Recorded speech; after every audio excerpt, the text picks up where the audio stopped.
Emotionally unavailable. Welcome to Emotionally Unavailable, the podcast where we dive deep into the world of emotional availability and intimacy. I'm your host, Melissa Hepner, and I can't tell you how excited I am to have you join me on this journey of self-discovery and connection. Whether you're navigating the complexities of relationships or exploring your own emotional landscape, this podcast is here to inspire, empower, and entertain. So get cozy and let's explore the depths of human emotions together. Hello, everyone. Happy Monday. Hope it's magical. Don't know if you caught our OKC Thunder winning their game 7 on Sunday, but that was amazing. What wasn't amazing was shitty tornadoes this weekend. So hope everyone's good. At the time of recording this intro, I'm good. So let's just hope it stays that way. Today's guest is Susan Snow. She's so her story is really heavy, I guess, but she just tells it with such poise, and not that it's not okay to not tell your story, emotionally, but I guess really what I took away from it was she's had some real shit, and she's still really just this beautiful personality and character, and loving and kind, and just very bright, and she has a very loving, kind, warm energy around her. So her story is that on Halloween night in 1985, her dad, who was an LAPD detective, Thomas C. Williams, was ambushed and killed. And she just talks a lot about her personal loss, her family's loss, and the road to recovery from trauma. And her hope is to provide hope and practical guidance for others who have been touched by violence and loss. Susan reclaimed her life, learned to manage PTSD, and found a path to vulnerability with courage, loss without victimhood, and love with forgiveness. So she's a published author, speaker, and coach, and currently works as a realtor in the Denver metro area. So she's amazing. I'm excited for you guys to hear this. I'm going to send you, or in the show notes, there will be a link for purchasing her ebook or paperback, just about her story. And I'm trying to make sure I didn't forget anything, but so thank you, Susan, for such a great conversation, and I know you guys are going to love it. So here's me and Susan. Emotionally unavailable. Okay. Hello. For some reason, I don't hear you in my headphones. Oh. I hear you on the computer. Let me check my audio thing. You hear me okay? Yeah, I hear you perfectly. How weird. Oh, okay. Maybe this is going to work. Okay, will you talk? Yep. Oh, can you hear me now? Yep, somehow it got switched. Okay, yay. Well, sorry for all the little admin difficulties. This loves to happen to me, so. Technology, what can you do? Oh my God, for real. Sometimes it's a real bitch. Let me close out some of these browsers too, so that they do not interfere. I don't know what's up. I usually use this hotspot because, my family uses the major internet, and there's always shit pulling on it, and I'm the only one who uses this hotspot, but it's being a little bastard today. Actually, the last couple of days, it's overheating a little bit, so we'll just unplug that for a little bit. Okay, so I read your profile earlier, and wow, what a story. I don't even know where to start. I know that you are on the same path I am. You're helping people by you having had experienced this really dark thing and found a light within that you're sharing with others. So is there a certain place you like to start with your story? Generally, I will tell my story like a very short version because there's a lot of parts and pieces to it. But I really concentrate on the mental health part of it. My journey of how I healed and continue healing through. Yeah. So I talk a little bit about stackable trauma because people are not aware that. Yeah, that's such a good point. that things stack up, and if you don't have the coping skills and the tools, it just makes it worse. Yeah, that was And me. Whew. and I talk about bad therapy as Excellent. well. Yeah. Yeah, So good. I really dive into a lot of things that people need to hear right now, especially given all the stuff we're dealing with mentally right now. So Yeah. yeah, so that's basically what I do. I don't really harp on the actual trauma itself. I mean, I will tell the story, and the story is very intense. So I don't know if you want me to Hey, take you be you. out. How? No, Okay. no. Okay. No, this is All all right. organic. So whatever Okay. you want to talk about, I just know you are a light for others. Mhm. So how you got there is so important to me. Yeah, I mean, I feel like I'm the tool that the universe uses me to put this message out. And Right. so, yeah, so that, Same. I feel so unaligned with that. it's bigger than me. Yeah, yeah. Yeah. Did you during your healing have a spiritual awakening? No, actually, what's really funny is my spiritual awakening. I can't say that. I think at the time I did, I just didn't realize that that's what it was. Yeah. Um, but my real spiritual awakening happened on November 6th of 2024. I woke up at 3:33 in the morning. Oh, you were part of that club. Me too.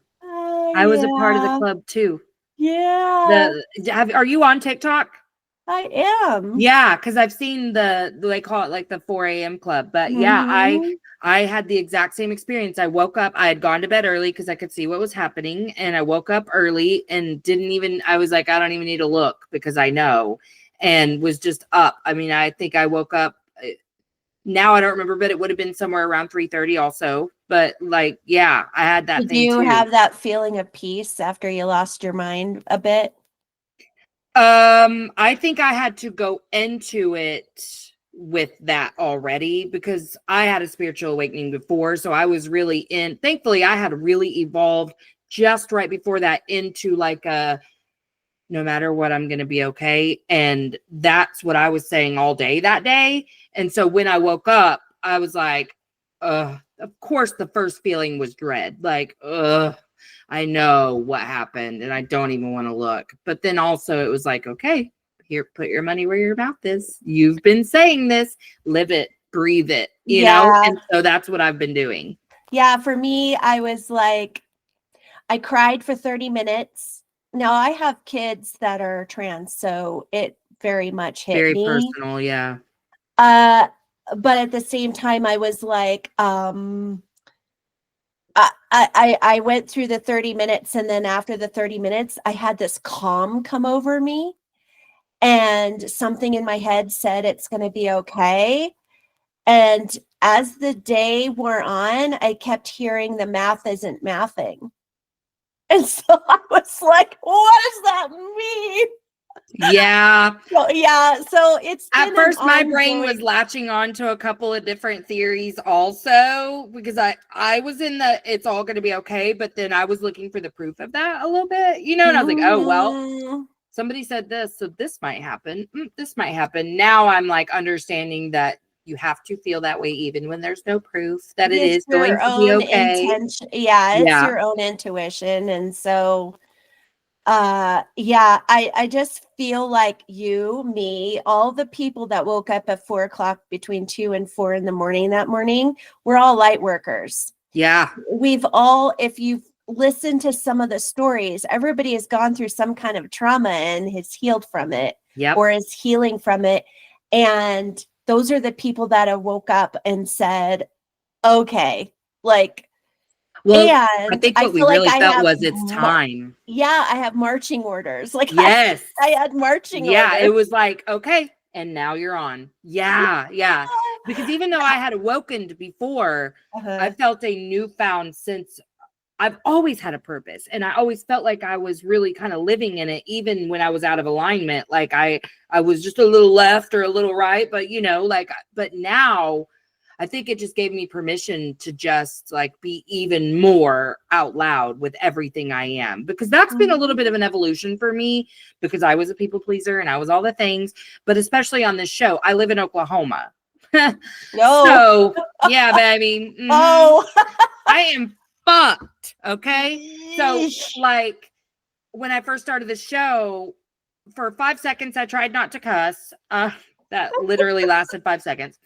And I didn't talk about deconstructing from religion. I really didn't even touch on astrology, which I'm like so in love with. So I can't believe I was even trying to hide that part of myself. And I did not talk about spirituality, because in Oklahoma, where I was fucking raised, because it doesn't matter which church you go to in Oklahoma, you're a fundamentalist, and fight me, I'll fucking fight to my death over that. Everybody here is a fundamentalist if they're religious. I don't care what they say. It's 11:11 on the clock. So yeah. I was so scared, because the things I was taught was anything that I believe now is demonic. And I don't care if you view me as demonic, but what I know is if a fundamentalist views me as demonic, they are not allowed to listen to a word I say. So I was like, oh my God, I don't want people to like not be helped by me, because, and then it was like, well, they're just not meant for you, babe. Like I cannot control the way I am received.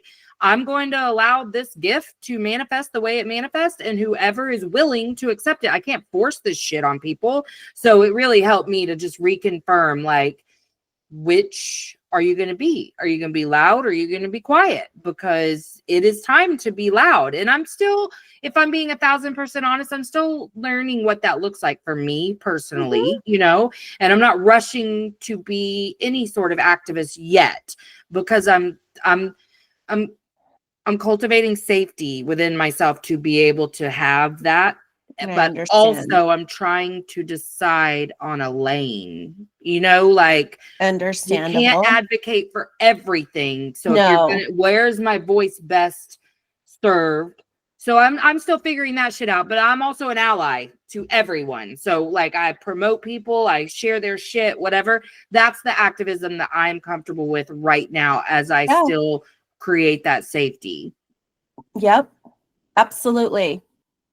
And I'm sorry that you're dealing with a state that has no idea. Fucking horrible, dude. Like those people are I don't even know if there's a word for it. I know. And this is what sucks, is like I know lots of people like me here. I know a lot of us. Like, what the fuck is it going to take for us to not have, our governor, our state superintendent, everyone here is just fucking batshit crazy. Well, what's really funny is I've talked to other people in other states, just an FYI, who are in extreme red states. And what they started to do is they started to connect with people that were blue dots.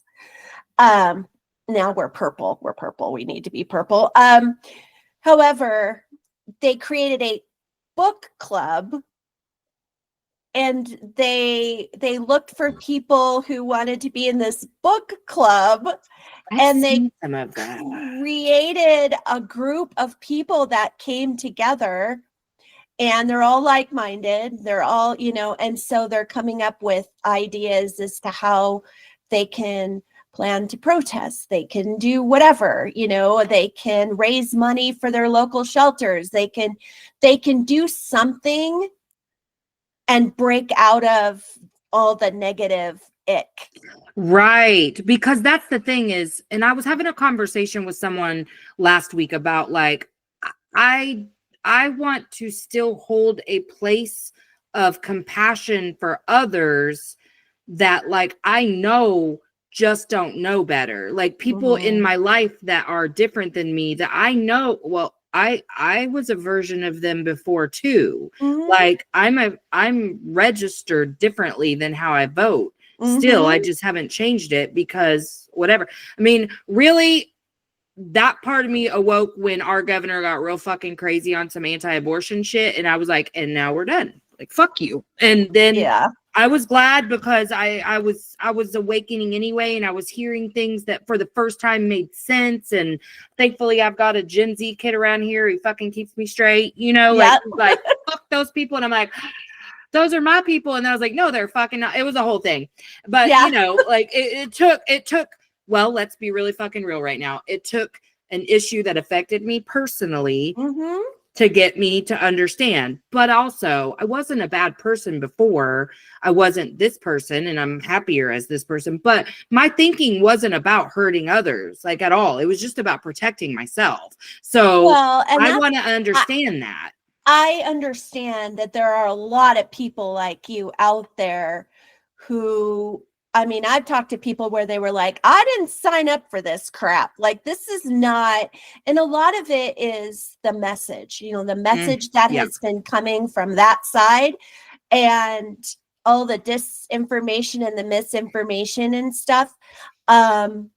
And so it is like, it is, you know, when we say, oh, that you're in a cult, well, you are, because they're programming you to think a certain way and to feel a certain way and to fear. And I talk about fear in the show as well, by the way. You know, what's funny is that's what they say about us too. I know. It's just And hilarious it's really to me. funny because it's like, we're not in a cult. We're human beings and we see things as human beings. We're down on that humanity level. We're not we understand out we're there and all going, connected. I'm a Democrat. Right. No. This isn't about fucking politics for us. This is about the humanity people. in us. This is Exactly. humanity. This is it's not about finances. It's not about shit. It's about people are dying because they can't be who they are. The fuck. Yes, totally. Exactly. Love that. I'm so glad we had this conversation because like, are you okay with me leaving all that in or no? Oh, you could leave that in. I'm Okay. totally fine with that. Okay. I used to be like, I'm not talking about my intuition and my spirituality part because it can get twisted and tweaked Absolutely. and whatever. I get it. But, you know, now I'm like, fuck it. It's time. You know, because I gotta let go of it. They gotta find us. Our people have to find us. And if we're not talking, they can't, you know? Absolutely. Yep. Absolutely. Ooh, this was like such a fucking divine conversation right now. Yeah, it was. Oh, that's crazy. Okay. So let's get to your story. It's a pretty crazy one. Yes, it is. And you just tell it how you want to tell it. Okay. Well, it all started, I was 17 years old in 1985. Oof. And my dad at the time was an LAPD detective. He was a robbery homicide detective. And it was Halloween. He was going to testify that day in a trial that he was the lead detective on it. And I, being a teenager, I talked to him in the morning about going to a party that night with my boyfriend and my friends. And of course he said no, because it was a school night. So the plan was that I would go home, my mom would come home, my dad would go and pick up my little brother, who was 6 at the time, from school. And then he would come home, and that's when I would schmooze him to try to go to this party. So I went home, cleaned the entire house, you know, because I did that same shit when I was trying to get my way. I love it. Cleaned the entire house. My mom came home and she was still in her costume. She was taking it off, and I heard the phone ring. And being the teenager, thinking no one calls my parents, I ran to the phone, you know, when it was still stuck to the wall, and picked it up. And it wasn't for me. It was a lady from my brother's school. And all she said was that there was a drive-by shooting and my dad was involved. And my mom had rounded the corner and I saw her and I handed her the phone. And as she was talking to this person, I could watch her posture change. And when I saw that, I knew it wasn't good. And so she gets off the phone. She looks at me and says, "We're going to the school." So I said, okay. And the whole way there, I just had this pit in my stomach, just like, what am I going to see? What's going to, like, what's happening, really? Right.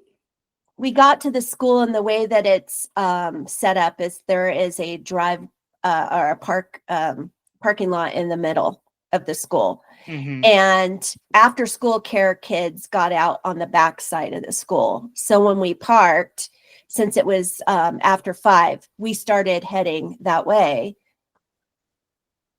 At that time, all I could see was the lights that were lit up in the sky from all of the police cars. And there was an ambulance that was sitting in the street with its lights on. And so we just started walking that way as fast as we could. And then she and I both saw my dad's truck. So we started running towards the truck. And the closer we got, we saw glass on the ground. And as we rounded the corner, that's where he was. And he was partially covered up. And I watched my mom drop to her knees and start screaming. And as I stood there, I just didn't know how to comprehend what I was looking at. Mm-hmm. So what I ended up doing is hyper focusing on the ambulance and thinking to myself, why isn't anyone helping? Where is everyone? Why isn't someone helping him? Some 2 officers came up and they grabbed our arms and they escorted us away from the scene and into the school, into an office. And I sat down on a chair, and my mom was pulled aside by some detectives. It was very chaotic. And as I sat there, I was still trying to comprehend what was happening. And it was just really hard for me to do that because my brain wasn't wrapping itself around that he was gone. Mm-hmm.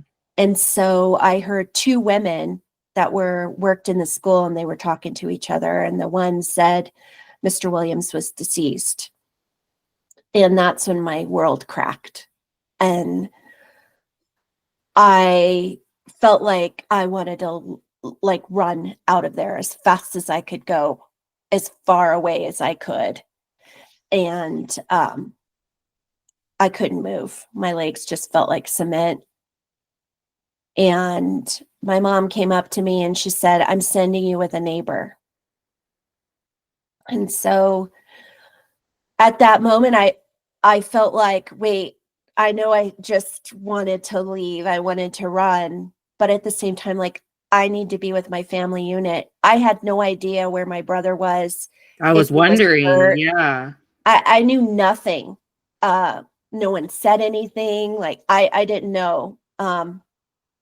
Later on, I learned that they had him in another classroom. And detectives were talking to him and whatever.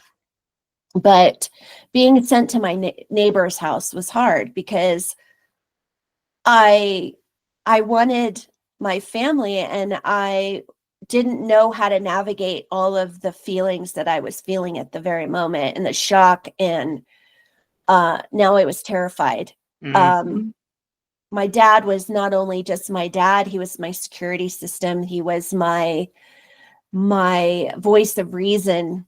He was my best friend. Like, we had a really, really close relationship. He was a very present father. Mm-hmm. And now he was gone. And at the time, my relationship with my mom was not healthy. I didn't realize how unhealthy it was until later in life. But my poor neighbor, like, she'd known my parents for years. Yeah, so she's having her own grief. Yeah, she's trying to wrap her head around what's Mm-hmm. happening. She's got his daughter who is inconsolable at this point. Yeah. And she tried, I give it to her. I don't know how I would have been, with that situation, but she tried her hardest just to try to support me the best she could. But all I wanted at that point was my boyfriend, who I had been dating for 3 months. The love of your life, I'm sure. Yeah. At the time, I was Yeah, like, I just yeah. want my boyfriend. And when she called him at work, she didn't give him any information and like very little. And so when he showed up, he stood at the doorway and he's like, grab your purse, like, where are we going? What hospital is he at? Where's your mom? Where's your brother? Like all the questions that a normal person would ask. Yeah. And I just couldn't say the words. I couldn't say that he was gone because Mhm. then it would be real. Yep. But the more insistent he was, I finally just blurted it out.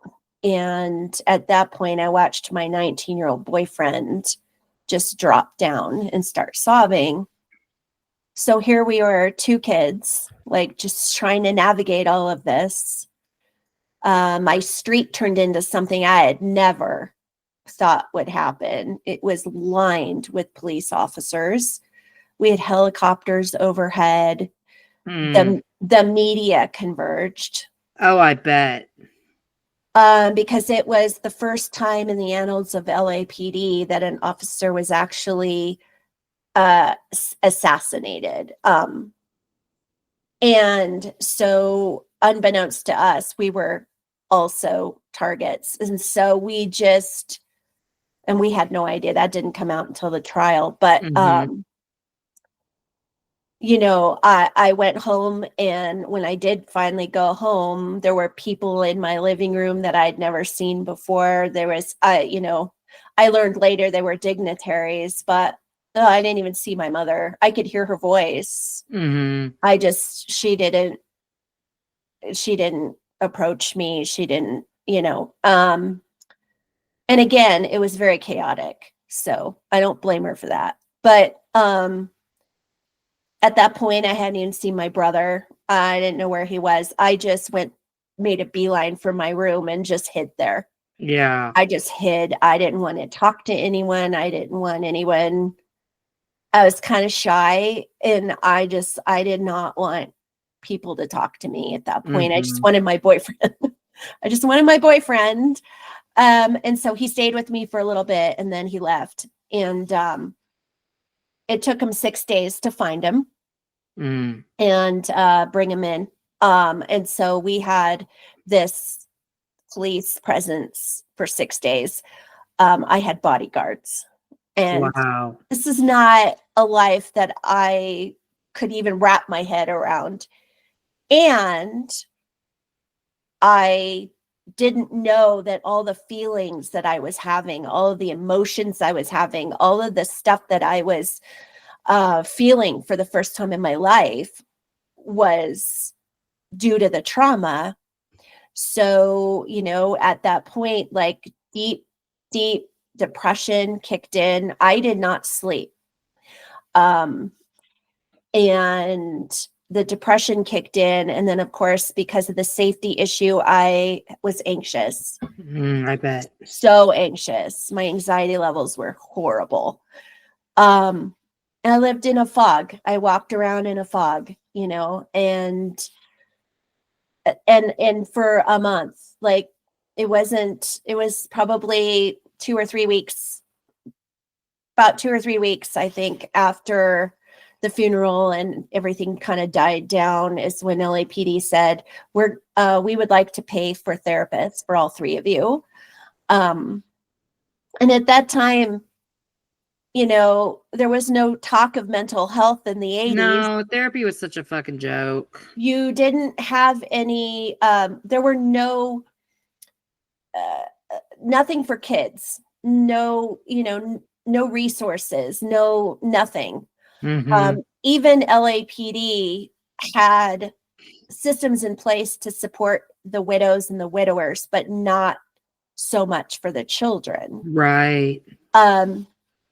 And so I really struggled. I just was like, and my mom at the time, she was like, she kind of turtled. She kind of went into herself, and it took 3 days for them to acknowledge me as his daughter in the media.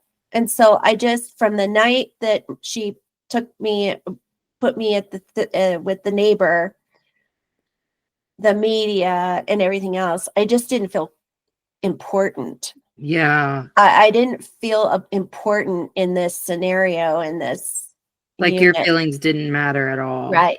Yeah. So whenever someone told me something, because I just was not functioning, they just pushed me in a direction, and that's the direction I went. So when I got voluntold by my mom that we were going to therapy, I said, well, therapy is for crazy people, but okay, I'll go. And I went and I saw this man, and he never asked me how that night affected me. And people are just shocked by that, but Yeah. he was, in hindsight, he was not trauma competent. Yeah. He wasn't even Nobody trauma was. informed. Yeah. So I think he was afraid to dip his toe into that situation because he knew it was going to be gnarly, Yeah. right? So he's talking about everything other than that. Yeah. So our sessions were just really shallow and, general. So it was like, my relationship with my mother, my brother, my boyfriend in school. That's it. Yeah. And after a year of seeing this man, like every week I would be like, today's the day. He's going to make me feel better. He's going to help me be, blah, blah. Oh. Every week I would tell myself that. And after a year, he looked at me and said, Susan, you're a well-rounded young lady. You're going to be fine for the rest of your life. And I don't need to see you anymore. Okay. Thank you. And I walked out of there and I thought, oh my God, I'm broken. Like, I'm crazy.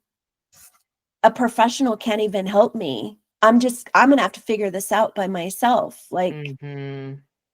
And so what I ended up doing is I thought, okay, what can I do to protect myself?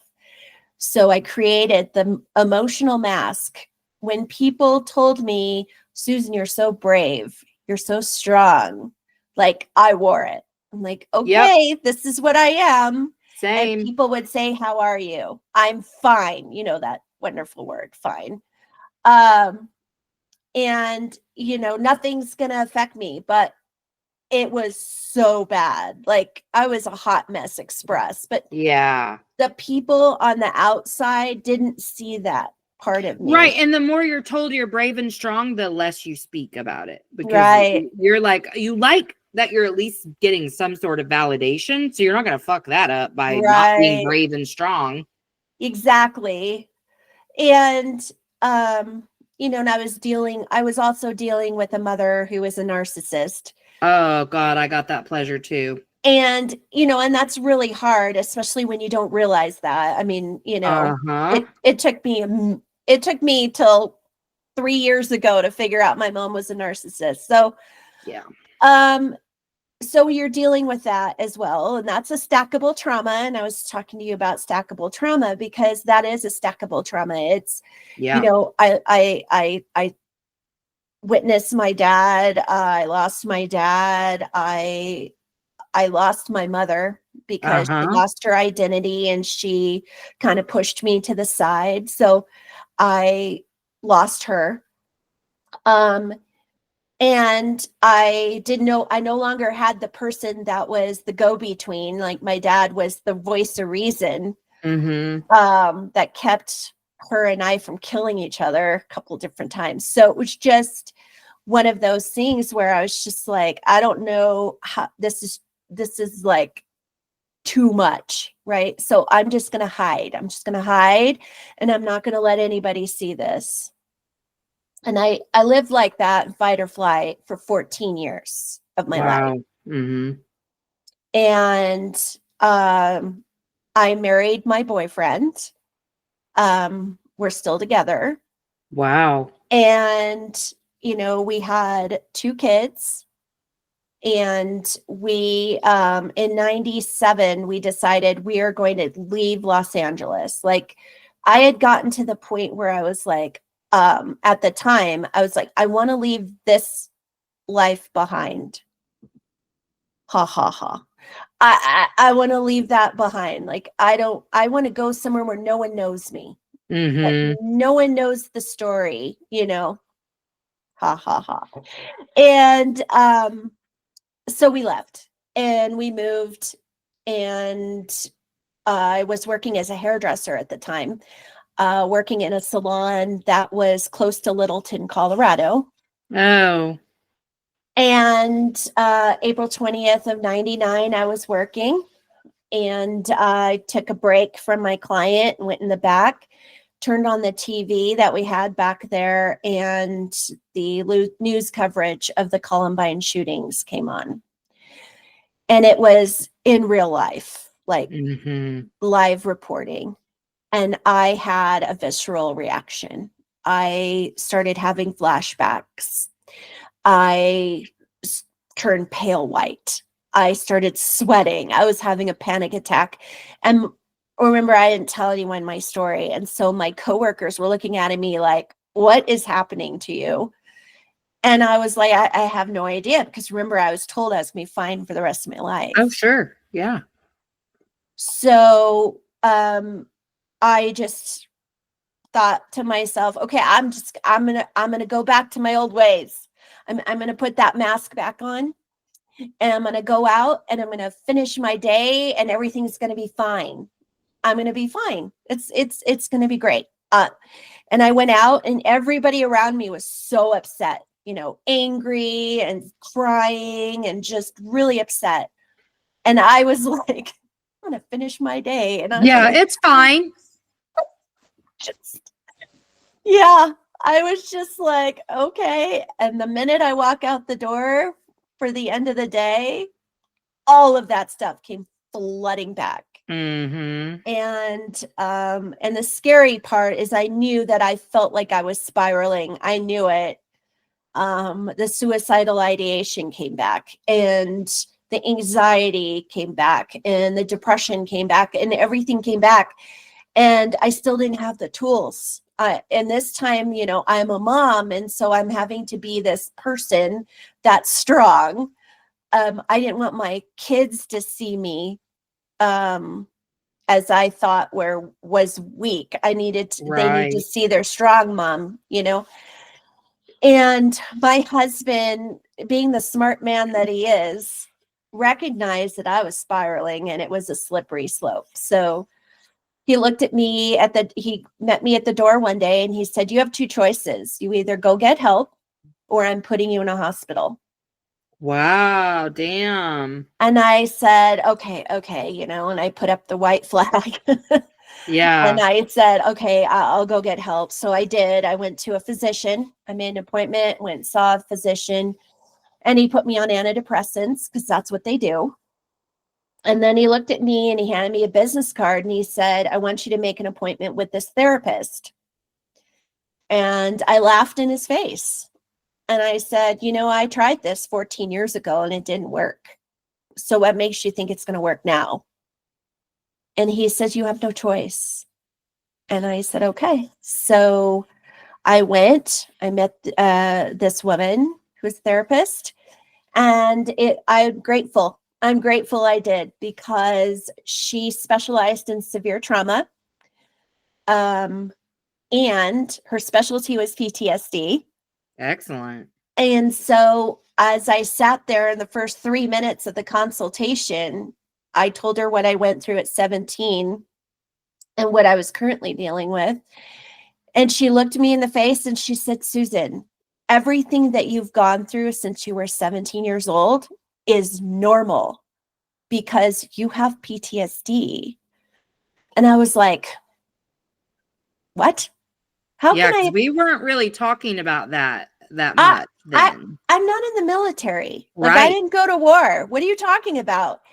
And she said, Susan, anyone who goes through any kind of trauma can experience PTSD. But what you need to understand about PTSD is that it's not something that goes away. It's something you learn to manage. Mm-hmm. And I was like, oh my God, you mean I can heal from this? I'm not crazy. I remember that feeling. Yeah. I'm not broken. I'm what? not just a bitch.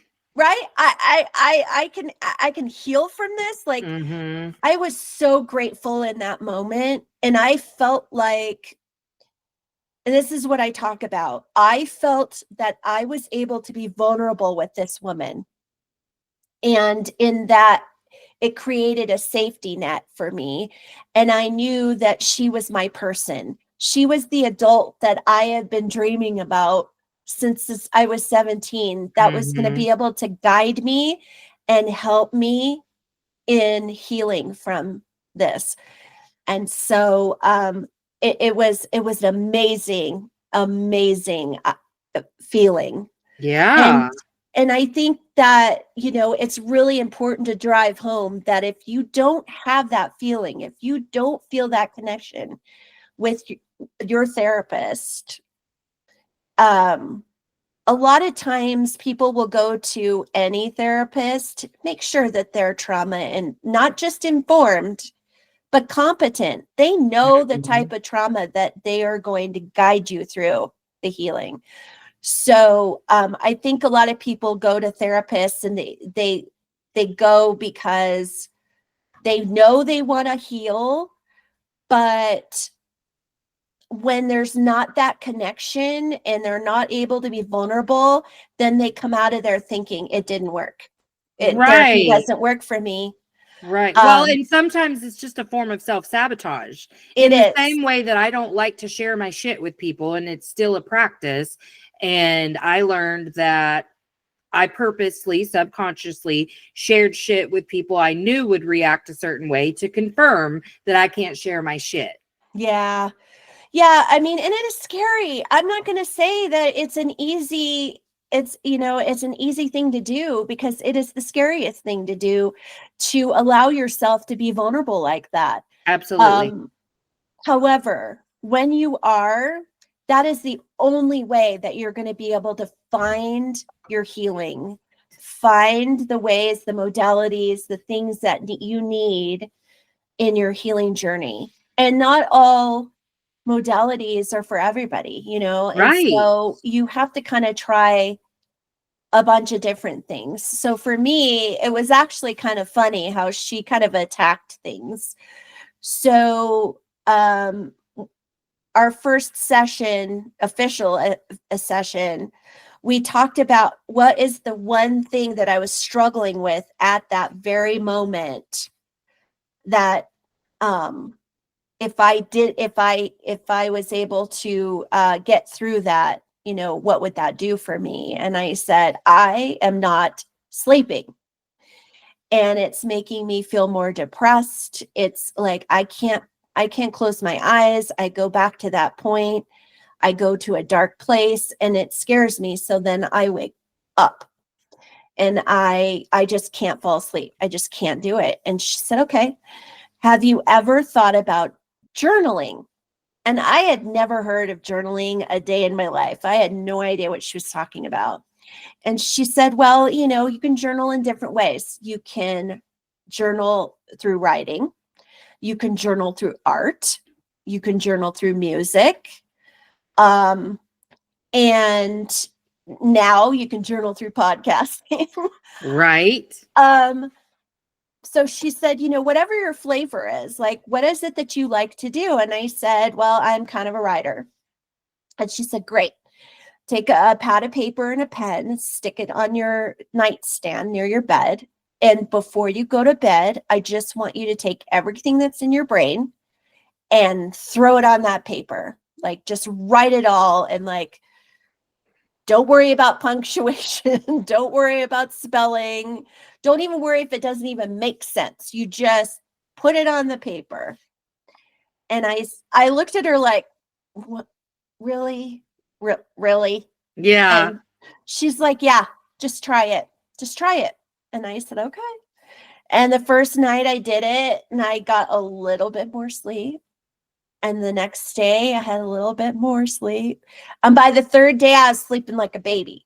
Yay. And I was like, this freaking worked. Are you kidding me right now? So I went back to her a week later and I said, she said, well, how did it go?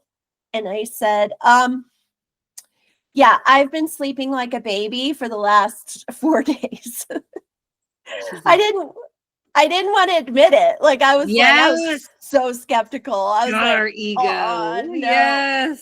And and then I thought to myself, my God, what a powerful tool that anyone can do for free that is so powerful and that could really help the healing journey. You just start Yeah. your healing journey. So she says, I want you to keep doing that. And I said, okay, great. So made it a practice. And then, the next thing was my anxiety. So that's when we started talking about EFT tapping. Man, And your fucking therapist was light years ahead of her time. oh yeah, she was doing all kinds of things. She did a lot of research and stuff. And so, we just attacked things as they came up, or and so I tried a lot of different things. Tapping was a little bit different back then than it is now, because it's more of it's almost at that point it was almost like the EMDR before Mhm. EMDR came around. And so yeah, you're tapping your hands, it's just it would calm my nervous system because of the physical touch part. And then down the road we went into the EMDR stuff, but she didn't do any of that. She had to send me to someone who specializes in EMDR. And so it was an amazing a journey for me, scary. The real work, I honestly feel like that was the beginning of the work. And when I turned 50, I knew that I was going to write a book. I knew that this is what I was supposed to do. And I also knew that it was going to be super scary, because the type of what book I wanted to be, I wanted it to be completely authentic, because for so many years I'd had conversations with people who had my life story in their heads, Mhm. and it was usually nothing like who I was. Mhm. And I finally was like, I need people to know the truth. And another side of that is in 1993, we were involved. There was a TV movie made about my dad, Yeah, I remember that. and it was I had a love-hate relationship with that movie, because some of it was true and some of it was Hollywood, Mhm. and the Hollywood part it only exacerbated people's story of me. Mhm. And so I thought, okay, it's my turn. I need to let people know me authentically. Right. So when and the other side of that is, I knew that there was so much anger and hurt around my dad's death in the Leo law enforcement community, that I thought if they saw the resiliency, if they saw the healing in me, then it would give them permission to heal from this as well. Yeah. And same with, healing my brother, who's doing great, by the way. He's doing good. He took a different road than I did. But he's doing good now. Um and so, I thought in some way maybe I could help heal him, um, enlighten people about who I am really. And then as I started to progress in the book, it took me 4.5 years to write it, Wow. because I had to dive deep. I had to relive. I had to re-feel all of the emotions. I had to do all of that. And that was a lot. I think really diving in and re-looking at things and putting puzzle pieces together. Because the other thing of PTSD is that you lose parts and pieces in your brain. So timing and things like that, I had to go outside and talk to Right. people and, and be like, okay, this was my perception of this. Like, was that real or not? And, and they would be like, nope, Nope. nope. Not Like, even close. I had no idea how many days before they caught the guys were. And then I learned that it was 6 days. So I mean, things like that. And I had this fear of my safety because at the time there were 2 men that were still in prison for my dad's death. And one had already been paroled. Damn. So he was paroled in 2017. Ugh. And so, there was that safety element to it. The other thing I was thinking about was my mother, our relationship was hanging on by a thread. And I thought, okay, this could either break what's left or it could open a conversation. And I needed to be open to whatever was going to happen. And so every time that fear would come up, I would just think of my purpose. Why is it that I'm writing this book? And I would see the faceless people out there that needed to hear this message of hope, that needed to hear this message of healing, that needed to hear that they weren't alone or feel that they weren't alone. And that was my main purpose. And that's why I just kept moving forward with the book. And I published it myself in 2023. And I am really grateful and humbled by the reception that it's gotten and that it has helped people. And even in ways that you could never have seen. yeah. And so I feel really blessed that happened and grateful that I happened. And, like I said, this is beyond me. This is like, and I feel like my dad was like literally kicking me in the caboose. Like, you got to get this done, Yeah.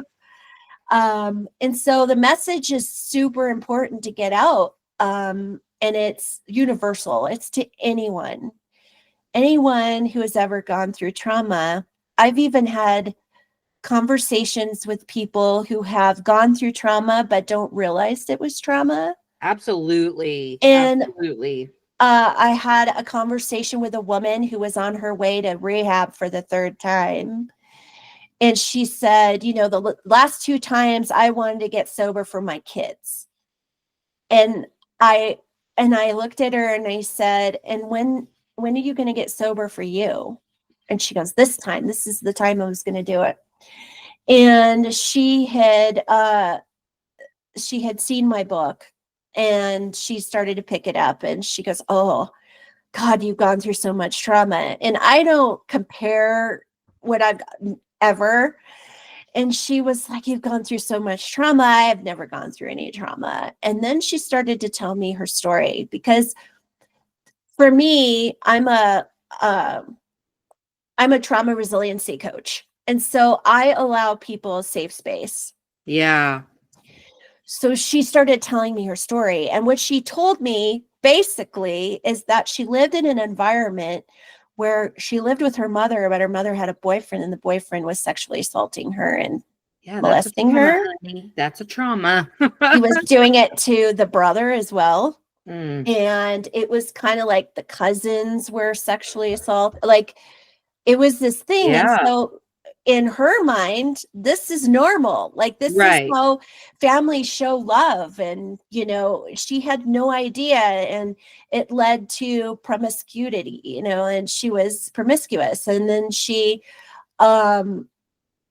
you know, she went to the church, and then like she had an incident in the church with one of the men Mhm. in the church, and then that even traumatized her more. So we're Well, talking about sure. stackable Yeah. trauma, right? And so she's telling me this story, and I looked at her and I said, you have absolutely had trauma in your life. And what I'm going to tell you right now is what happened to you is not your fault.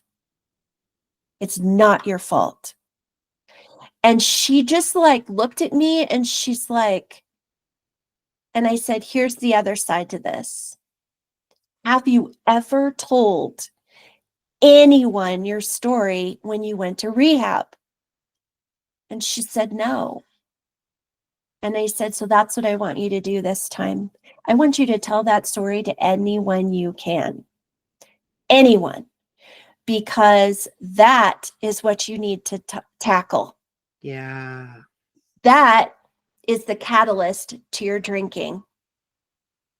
And if you can tackle that and heal from that, sobriety is going to be an easier thing to Absolutely. Wow. attain.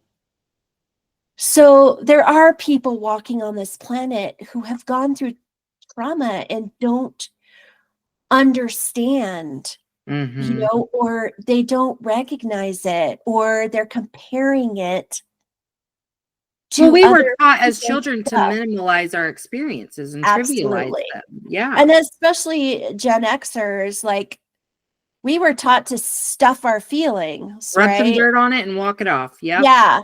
Yeah. Suck it up, buttercup. Like, Yep. Quit crying or I'll give you something to cry about. and the problem is that when it lives in your soul like that, it is going to come out. And it is going to come out in different behaviors, in different self-sabotaging behaviors, Absolutely. personality things, like you name it, it's going to affect you.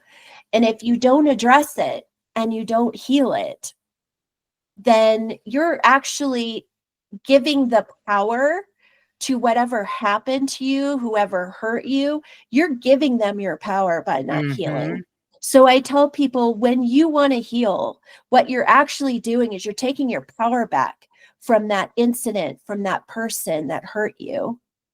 And you're Absolutely. saying, you are no longer going to live in my brain because I'm going to heal you. And you are no longer going to have this hold over me. You are no longer going to allow me to not have the life that I deserve to have.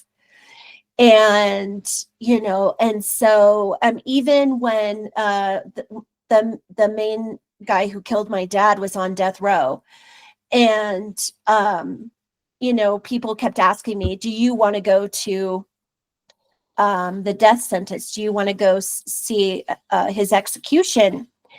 And I said yes, but for different reason. My mom wanted to go out of hatred. She still holds it. She still lives with hatred. I wanted to look him in the face again because I had seen him in trial and I was able to face evil in the face, literally. Mhm. I wanted to tell him, you didn't win. You didn't win. You haven't Absolutely. lived in my brain for many, many, many years. You didn't win. I took my power back. You can't hurt me anymore. And I wanted you to know that, right? I never got that chance. They changed it from death to life imprisonment. Mm. However, last April, they found him dead in his cell. They said it was suicide. Who knows? Someone could have just done us a favor. I don't know. Yeah. I don't know. After 38 years, why would you kill yourself? Right. Yeah, that Just, seems kind of just, weird. just saying. But you know, it was such a relief knowing that evil was off the planet. Well, Yeah. that evil was off the planet. Susan, I'm so sorry to rush, but I have a client popping on now. No, that's okay. So, anyways, my biggest message is you're not alone. It's scary. Do it anyways. Exactly. Exactly. I love that. And I will make sure that I read your profile, all of the bio, all the things, include links, everything in the show notes, and I'll let you know when it's going to Awesome. release. Thank you Thank so you much. so much for being on. I've loved having this time with you. Absolutely. It was great meeting you. You too. I hope you have a great day. Okay, you too. Thank Bye. you. Bye-bye. Hey, make sure you've given the show a 5-star rating on whatever platform you're listening to if you haven't already. And check out my website, empoweredwithmelissahepner.org, or my link tree on Instagram at melissa.hepner to check out my latest offers or workshops.